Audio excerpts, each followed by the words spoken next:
يمسيكم الا بالخير يا الربع. الله يصبحكم بالخير أو يمسيكم بالخير أو على حسب الوقت اللي بتشوفوني فيه. قررت أبدأ بسلسلة جديدة، أشياء غريبة ومرعبة ومضحكة وبتصدمك، يعني ميكس.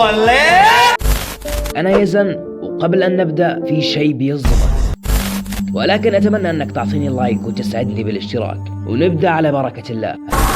هذا رجل سعودي بيصور بأحد المناطق الغربية. في بعض الدول الغربية من العادات والتقاليد التنكر بأشياء مخيفة تعبر عن أشياء يرمز لهم، وبعد أن صورهم صار له شيء مرعب. خليكم مع المقطع.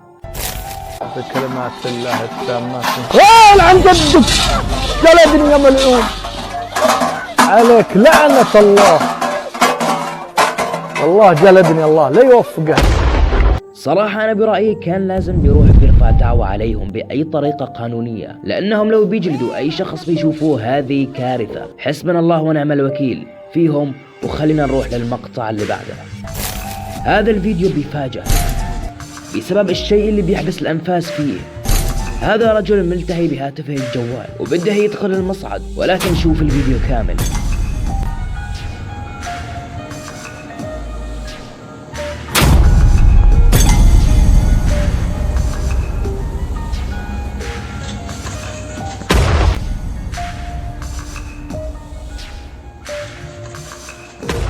هذا الرجل الله تلطف فيه، يمكن الفرق كان أجزاء من الثانية، وكان ممكن تنتهي حياته، وإذا لم تنتهي حياته كان ممكن يصيبه تشوه أو شلل، والعلم عند الله، وإن الأعمار بيد الله. ولازم دائما نحمد ربنا على الحياة اللي أعطانا إياها الله. وحط شيء بذهنك، ما زال أنك بتتنفس تستطيع تفعل أي شيء بعون الله. ونكسب الصلاة على رسول الله. وشكرا لك على المشاهدة، والسلام عليكم.